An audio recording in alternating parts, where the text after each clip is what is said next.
I'm going to show you 6 important items for any bleed build that you are using or for making new bleed builds in the future. 2 of these could help you think of new weapons that you would want to use with bleed builds, and the other ones are items that will go with any of your bleed builds that you should be using anyway, because they complement bleed builds or they help you to execute better with your pre-existing bleed builds. The first one I'm going to show you is at Fort Height West. There is a cookbook here that you should definitely get before you even think about making bleed builds. You go into here and you'll go up these stairs and then over into this room. Depending on when you go here, there'll either be a lot of enemies or there won't. Right here you can loot the Nomadic Warriors Cookbook 6. This will allow you to craft a lot of different things. One of them being blood grease, another one being the bloodbone arrows and bloodbone bolts. So if you want an additional set of bleed arrows or bolts, you can craft them from that on top of the ones that you get from the Dynasty Mausoleum trader.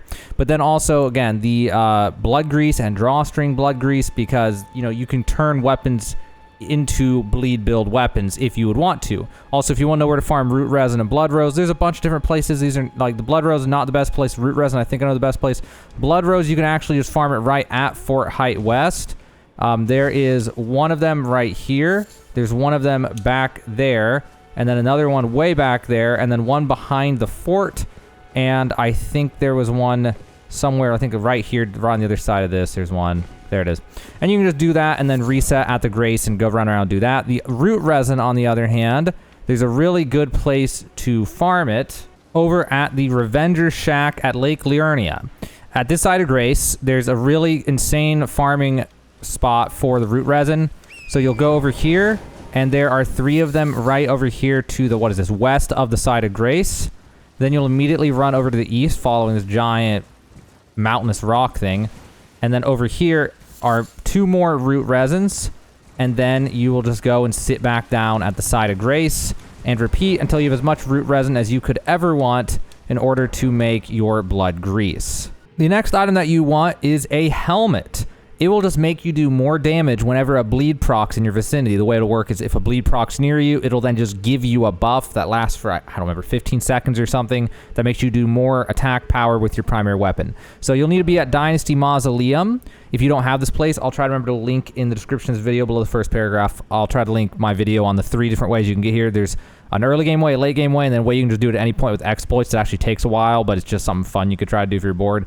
So down there is where we farm runes for 4.6 million runes an hour, 5 whatever million runes an hour on that bird. Well, down there is where you're going to go to get the mask. It's actually right over there. To get there, you're going to run down the ledge right by where I'm at. So if you go down, there's a ledge. You're going to run down that ledge and wrap around left and go through here. It'll make you fight an NPC invader right here that gives you nothing. And then you're going to head over there. Now you're where that bird is. This right here on the map is right there what I'm looking at. And then right over there in that little crevice is right back here on the map. You'll go back there and there's an NPC invader. So here's the location. If I look back up, you can see the ledge that I was looking down from before. And if you go back into here, it'll make you get off of your horse and there will be an NPC invader right here. However, if you don't go here early enough, if you defeat the boss at the end of this place, I don't know if it matters without spoilers, but there's a boss at the end of this place. If you kill him, this invader and the other invader will never appear. So keep that in mind if you want to get this. If you miss that, you'll have to do a new game plus and then come back here and remember to go fight this invader before you go beat the boss for this area. Also, in case you were wondering, this is the mask, and the mask is called White Mask, and the White Mask slightly raises attack power when there is a blood loss nearby, just like I was talking about. Next up is a really simple item that everybody doing bleed builds should have equipped at all times. And I've actually lost a PvP duel before to someone finishing me off with this item.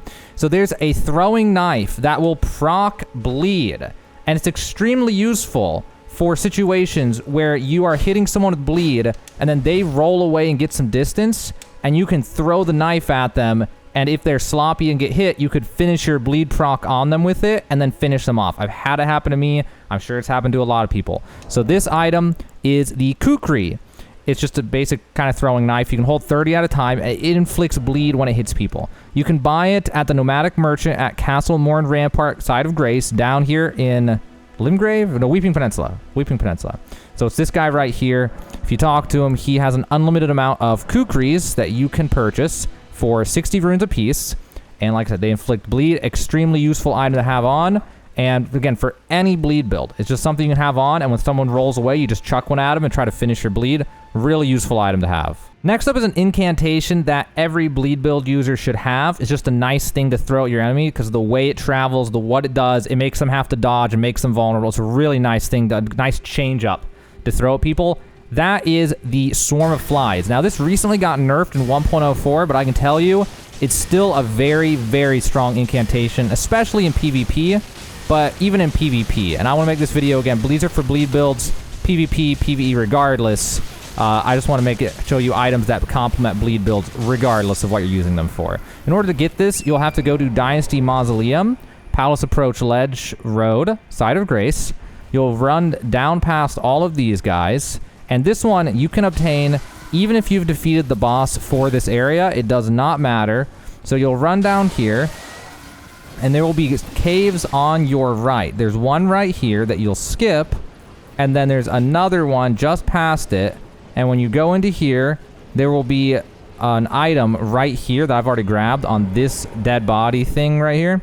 And that is where you can find the Swarm of Flies incantation. The Swarm of Flies uses...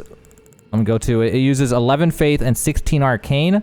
So, like, you really don't need much in order to use it. If you don't have Arcane, you could actually just put on the Silver Tier Mask, and that will boost your Arcane by 8, and then you would literally just need 1 point in Faith. So, basically, any bleed build, this is an option within reason, depending on what you want to do. So, if it makes sense for you, definitely grab that. And if not, just grab it just to have it. It's always a nice incantation to have. So the next one's another buff that's really useful. You can find it at the Fallen Ruins of the Lake. You head to the west over toward this landmass, and then there is an incantation that will let you apply bleed to any weapon, well, assuming the weapon takes bleed. So when planning your builds and deciding what weapons you want to use, it's really a good one to take into consideration when planning how you want to build your character and if you want to include bleed. And knowing that if you find some weapon that has no attribute on it, you could still put bleed on it then.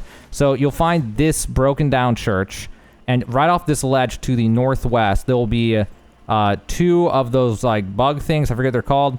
One right there restores flasks, and just beyond him near that tree somewhere in this area, you'll see another one, and you'll run it down and you will kill it, and that will drop an item called the Bloodflame Blade, which enchants your right hand armament with Bloodflame. It only uses 12 Faith to use, so not very much at all, and it will let you apply bleed on your other weapons. So definitely consider using that before planning out any of your bleed builds, and if that makes sense, then definitely grab that and use it in your bleed builds. And that brings me to the last item. I've saved the best for last. So the last thing I want to show you, it's none other than the Lord of Blood's Exaltation. Blood loss in vicinity increases attack power just like that mask, but to a greater degree. It also apparently increases FP stamina and equip load, which is pretty cool. So in order to get this talisman, you need to go underground, below the Holy Capital. So find the underground roadside Side of Grace, which is pretty easy to find here. When you come in, you should come in right there, and it'll be right here. Then from here, you're going to head over to the northeast and drop down right here. We need to get to the very bottom of the sewers. There's a lot to this place, and we need to get to the bottom of it. So go here and then drop down onto this, which will do a decent amount of damage, be aware. Then we're going to go down into here and then try not to get totally dumped on by the lobster enemies. And then you're going to work your way over to the southwest where there's another lobster enemy, and you're going to try to get past it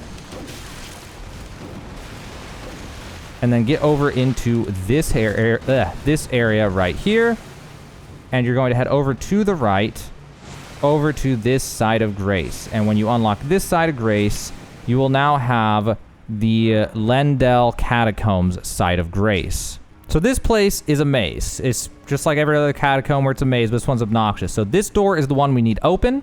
There's also a fake door that we will encounter in here. So from here, head to the southeast. And we're going to loop around, and it's going to look like we drop into the exact same area we're in, but it's not actually like that. So you'll head up here, and then you'll head over to the right, where we need to get past one of the gargoyle flame statues. And while you're waiting, you may want to kill these guys because they're going to try to explode on you. As soon as the flames go away, run through here and head to the right, and then loop back around. Now, when we get through here, it will look like we dropped into the exact same area. But actually, we did not. This is actually going to be a different area that looks identical. So we drop down and head to the right, and we'll head back up, and it'll look like nothing's changed. It'll look exactly the same, but like I said, this is actually a different area that just looks the same. So now what we're going to do is we're going to head over through here. We're going to wait for the next flame cycle, and we want to get to the statue that is making the flames. So we get up into here, and we hit this statue, and it'll come down like an elevator. Then what we do is we get on the statue, and it'll go up. Head over to here, now go to the right. This is the real area that you need to go to in order to unlock the boss door at the start of the catacombs. So we head over through here and drop down where these stairs are. And then head down to the end of this hallway, and that will lead you to a lever that you need to pull in order to open up the boss door. And on top of that, on top of that, this area is actually the start of this place now. So now we're at the actual start of this place, not the fake one. So then we go over to here to get back to the start of this place. You can confirm if you're actually at the start of the place or not if the side of grace is here when you go up. The fake one does not have the side of grace here, and when you go in the fake one, there's 2 normal enemies and not a boss. Well, anyway, now this door is open, and you go through here, and in here is a really annoying boss that I've already killed on this save. And if you want to see more about this talisman in general, just check the description of the video below the first paragraph, where I have a whole video specifically for this talisman. But the general summary for this boss is that it's a bleed boss that has 2 dogs that chase you that also do bleed buildup. And you kind of got to just run from the dogs and then just like turn around and like swipe at them. So like run and then turn around and swipe at them kind of thing until you kill the dogs and then kill the boss. If you're a magic user or you, God forbid, use bow and arrow, it's going to be a tough time to figure out how to beat it. But, you know, you'll find a way, right? You'll find a way. After you beat that boss will give you the Lord of Blood's Exaltation. Probably the best talisman in the game for bleed builds, and it's universal. You can use it with pretty much every bleed build, except for maybe like if you're using a bow or something for bleed, which I don't know. But anyway, so that is the last bleed build item that I wanted to show you. Super OP bleed items that you should always consider putting into your builds, or be aware of them before you create your bleed builds, because, you know, some of them were like, you could change what you want to do or what items you want to use or what weapon you want to use if you know of their existence. So hopefully that helps you out. So those are my 6 bleed items that I think are important to know of for every bleed build and before you make your bleed builds in Elden Ring.